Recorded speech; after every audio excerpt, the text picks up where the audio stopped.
Welcome back to Wire with Nolin RECC. Today's episode features two speakers from our Member Advisory Council meeting. The first is an update from President and CEO Greg Lee. The second is an update on economic development in the area by East Kentucky Power's Brad Thomas. Thanks everybody for being here tonight. When was the last time we did this, 2019?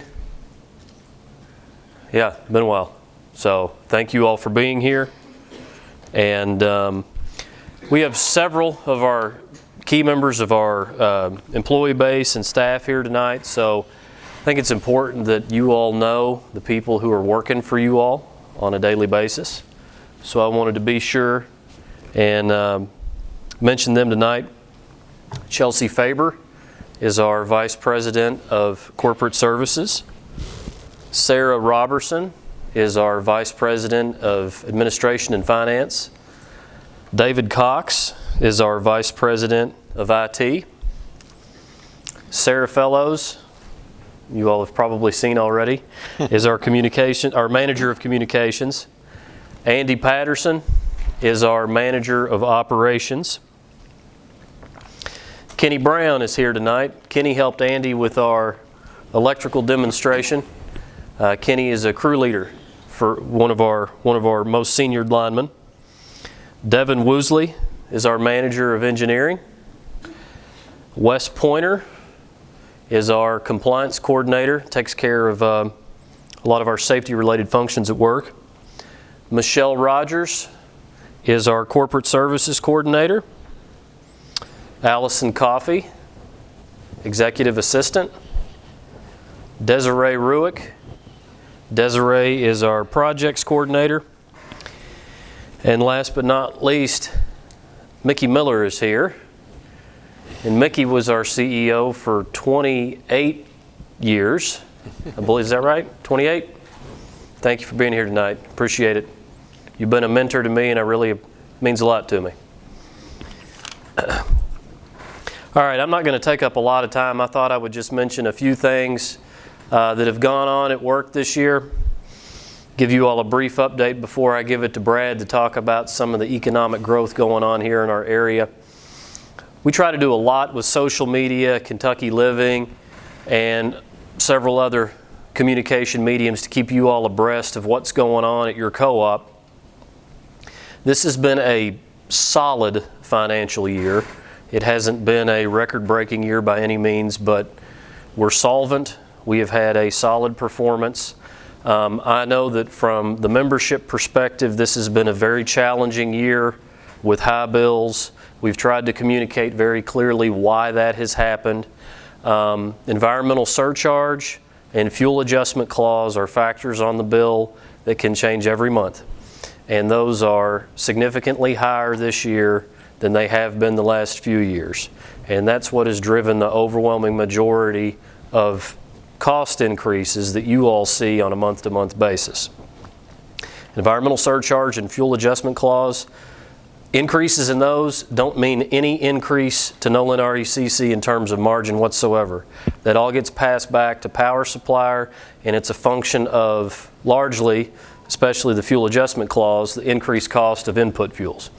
As a matter of fact, in a way, we can sympathize with the members whose bills have increased because the way that the pass-through algorithm works, we actually have not been made totally whole on that transaction. So the way your all's costs have increased, our costs have increased, and we haven't been able to recover every bit of that cost that we've had to pass on because we have to pay it back on the wholesale power bill. Okay, so complicated thing. We understand and commiserate with you all that it's been a challenging year. Hopefully we get some relief with those just significant increases in input fuel costs and inflationary pressures that we've seen over the last 12 to 18 months. In terms of our reliability across the system this year, again, we've had an okay year. I want you all to know that your guys here at Nolin RECC and ladies, but especially the field personnel and the dispatchers and the line design guys who do a good job of building stuff the right way and designing it properly. We have been the best performing cooperative in the state of Kentucky in terms of reliability performance for 6 straight years, from 2016, 17, 18, 19, 20, and 21. Now 2022, we're doing all right, but you may remember we've had about 5 days so far this year where we've had some storms that have caused us more problems than we would like to see. So good by overall standards, just okay by our standards. Hopefully we can close out the year strong, and once we get the data for all the other cooperatives, we'll see where we shook out, and hopefully we get another state championship banner for our performance this year. Many of you probably already know we're retiring a significant amount of capital credits next month. So I think checks are going to go out right around November 14th. So any of you all that had service with us last year or for a few years in the 90s are going to get a check. Nolin RECC is retiring $5.5 million in capital credits, and East Kentucky Power is also retiring $1.2 million in capital credits. So we're going to have the 5.5 that Nolin is retiring back and the 1.2 that East Kentucky is infusing. So you're going to be getting 6.7 million total back this year. We've been very fortunate that over the last 4 years we've been able to make a retirement every year. That's a trend that I hope we can continue for the long haul. We're going to do the best we can in terms of being efficient with our workforce and making good and prudent financial decisions to put ourselves in a position that we can maintain that pattern. I know, unless you've been living under a rock for the last 10 or 12 months, you've seen a lot of construction activity going on in the Hardin and LaRue County areas. Specifically Glendale, or maybe the most evident example of that is Glendale. There's also a lot of smaller construction projects and economic growth going on around the service territory. In terms of Nolin RECC having a direct impact with some of this growth, there are 3 very large-scale projects that are coming to the Elizabethtown area, specifically the T.J. Patterson Industrial Park off of Highway 62.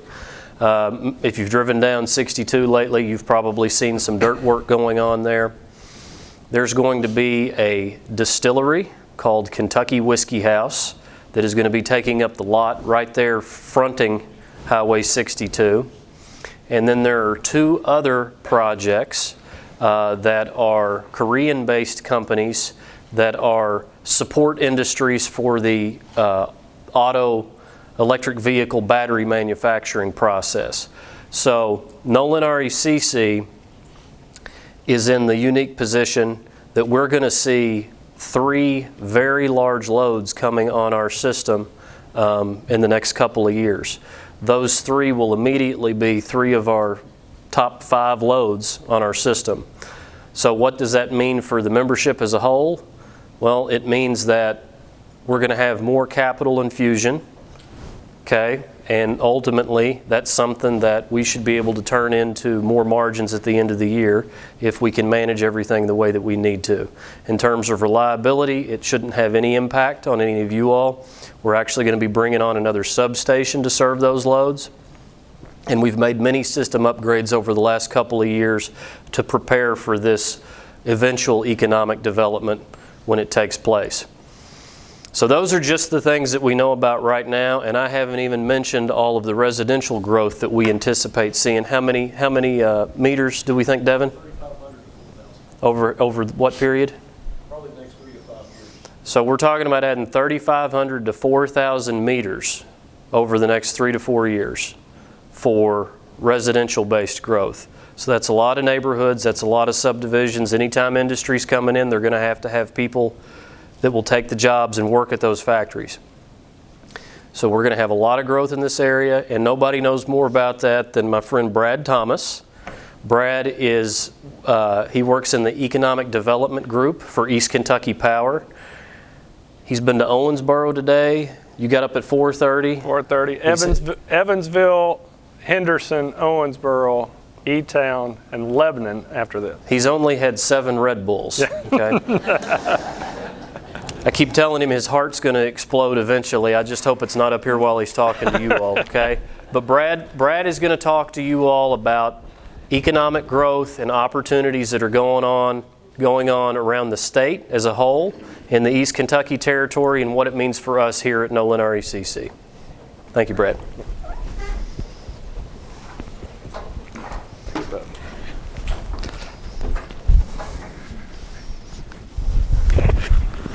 Growing up in Marion County, Lebanon, we always used to look at E-Town and Hardin County as that team that would always kill us in basketball, kill us in football, beat us in essentially every sport. But as a Marion County boy and native son, I got smart. I got smart about 22 years ago. And that was when I ventured into Hardin County and found my wife. So when I say that I come to Hardin County with love, I mean it. Because coming to Vine Grove and seeing Hardin County for what it really is, a beautiful community. You need that up? Yeah, they just keep. Maybe they didn't want to hear me. I don't know. But what I want to say is the Hardin County that you all grew up with is changing. It's evolving. The LaRue counties that you grew up in is changing. And I'm here to tell you that it's changing in a way that is going to be amazing for our kids and our grandkids. Opportunity is knocking. And when I talk about economic development, I often show the Elizabethtown, Hardin County, LaRue County as really a model of how things should be done. I'm going to tell you, you have the greatest economic development driver in this part of the country. And people always go, yeah, those projects we got coming, they're huge. And I say, oh, whoa, you missed the point. I'm going to tell you the greatest economic development thing that this community has done was your sports park. And I was telling the Cox family over here just earlier that coming to Hardin County to see my in-laws, which we do on a frequent basis, is only rivaled by the number of times I bring my children here to play soccer. What I can tell you is the entire country now looks at Elizabethtown, Hardin County, and the surrounding areas as the sports mecca of this part of the country. When you think about economic development, you have to ask, how does it impact our communities? Well, I can tell you it's impacting kids across the country because they have opportunities to play sports against teams and towns that they would have never have known. What's the single point that brings them together? It's this area, this community. So when I look upon what has happened in this area, I say it started a couple of decades ago. Hardin County got a lot of things right. Nolin RECC is now seeing the benefits of those things that were done right. Your school systems have always been looked upon as some of the most impressive across the country. But now I'm going to tell you, it's going to be those other things. It's going to be the restaurants that you're seeing. It's going to be other business ventures and shopping that are going to be coming here. But what I think we also have got to understand is no matter what comes to the E-Town metropolis, we're still Hardin County. We're still an agrarian community. We still have farms. We sat over here and we talked about farms that are around the area in LaRue County or even in parts of Hardin County. That really is that cooperative spirit that we see. That's the tie that binds us. And what I can tell you is as a cooperative world, you know, I got introduced as working for East Kentucky Power Cooperative. That will be one of the few times in my week I will say that. I work for you. I work for our cooperatives. And when I'm here, Andy will tell you, when we go to meetings here, I introduce myself as Brad Thomas from Nolin RECC. Why? Because that is the brand. That's the name on the front of the jersey of the team that I'm playing on. And what I can tell you is that team is winning.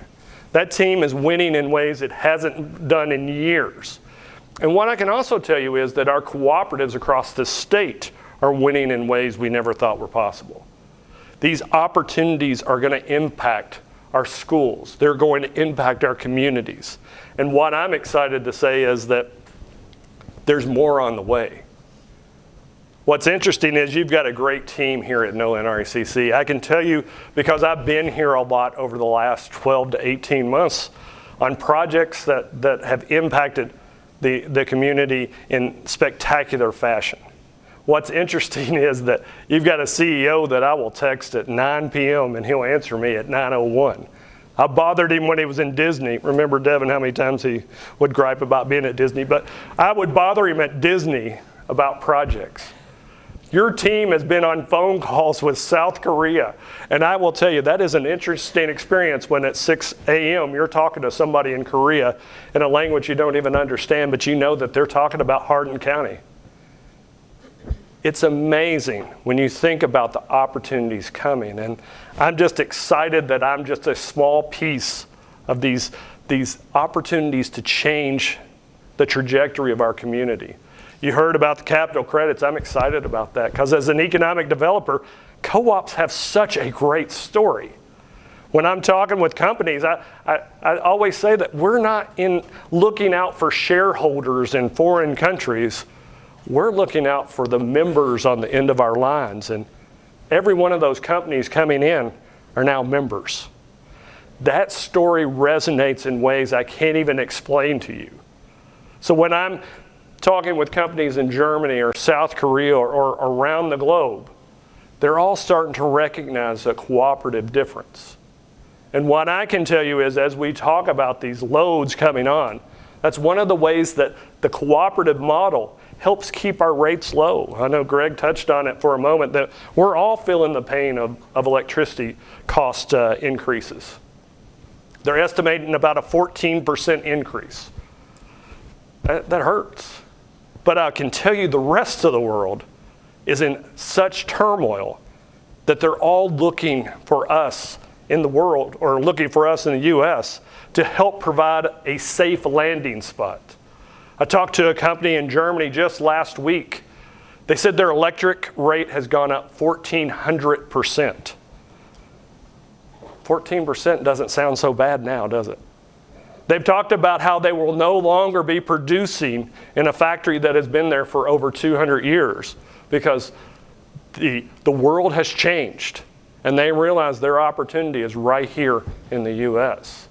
More specifically, they realize their opportunity is in an area that is blessed with water. That is the new oil, folks.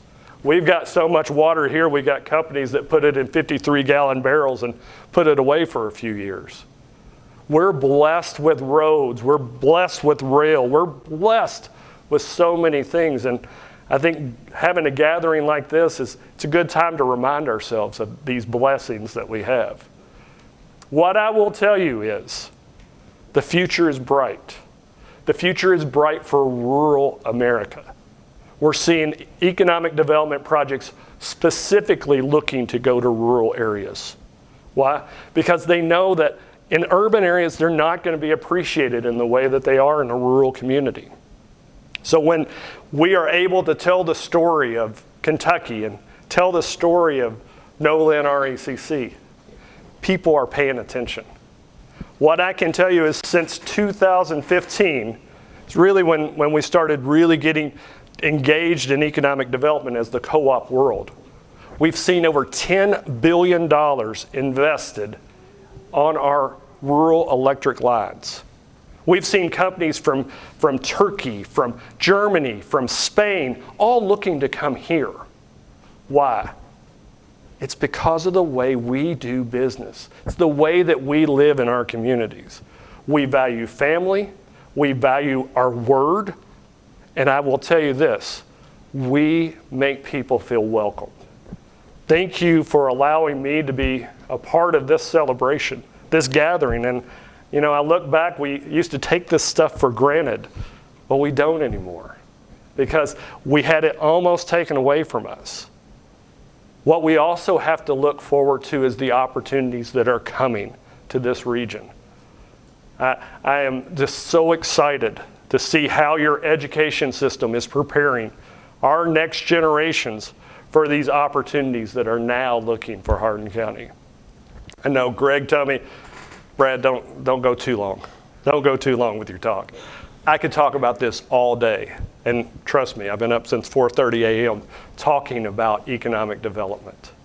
I'm so excited to be a part of this Nolin RECC family and have the ability to tell your story around the world to bring opportunities for those next generations.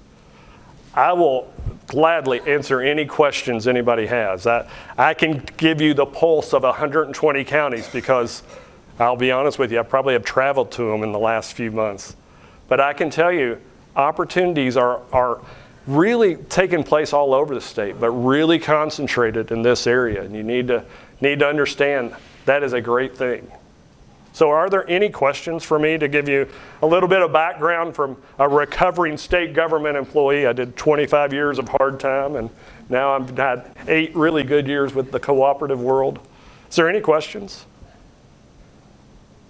Brad, I'll break the ice, okay? Okay, Rick. We are blessed here. I think we're maybe a little bit over-blessed if we think about how much agricultural land's going to be used up here in the future. But what are you and your team doing to help the eastern part of the state? You know, one of the challenges we have as our cooperative family here that we refer to as Kentucky's Touchstone Energy Cooperatives. And really, okay, I'm sorry. Rick asked the question, what are we doing to help eastern Kentucky? Because in our cooperative world, we're 87 counties, and some of those counties are in an area that are not seeing the opportunities that we're seeing here. Several years ago, as a cooperative, we decided that change has to come. But it's not going to be an easy change. And what we decided is that we needed to invest in education. We needed to invest in classrooms. We needed to invest in getting kids the opportunity to see a different future. We know that we've been dependent on the coal industry in eastern Kentucky for so long. It's never coming back the way it was. But what we are doing is we're bringing STEM education opportunities. Some of the ones you see right here in Hardin County with Project Lead the Way and Vex Robotics. We're bringing them into the eastern Kentucky schools all the way down to kindergarten because we realize that's the only way we're going to be able to change their economic trajectory. It's through skills. The idea of people moving to eastern Kentucky is probably not going to happen in the near future. What we've got to do is we got to take care of the ones we have there and provide an opportunity for them to raise their families in eastern Kentucky. So we're introducing opportunities in technology because we found out you can do software coding anywhere. You don't have to be in a big city to be able to code for a computer. We know that there's tourism opportunities. We're also working with a lot of the companies there that are talking about trying to bring in tourism dollars. We know we've got to help them come up with a new economy because the old economy just doesn't work for them anymore. And what we're going to do is, as we look at the supply chain for some of these companies that are coming into Kentucky, to see if we can't push some of them into the areas that are able to have industrial sites. That's one of the biggest problems that we have in eastern Kentucky. There's not a whole lot of flat sites. So being able to be smart and agile, but really the investment in the people, I think, are going to be the transformational moments for that area. Good question. Any other questions? I can't have the guy with the same last name as me ask the only question. Well, you all are making it really easy on me. The last group I spoke with today was asking questions right up until the last second. So if you don't have any more questions, I'm here for the remainder of the evening, and let me know if there's anything we can do as a team to help you. And we're excited about the opportunities coming. Thank you all for having me be a part of this celebration. Thank you for joining us for Wire to Wire with Nolin RECC.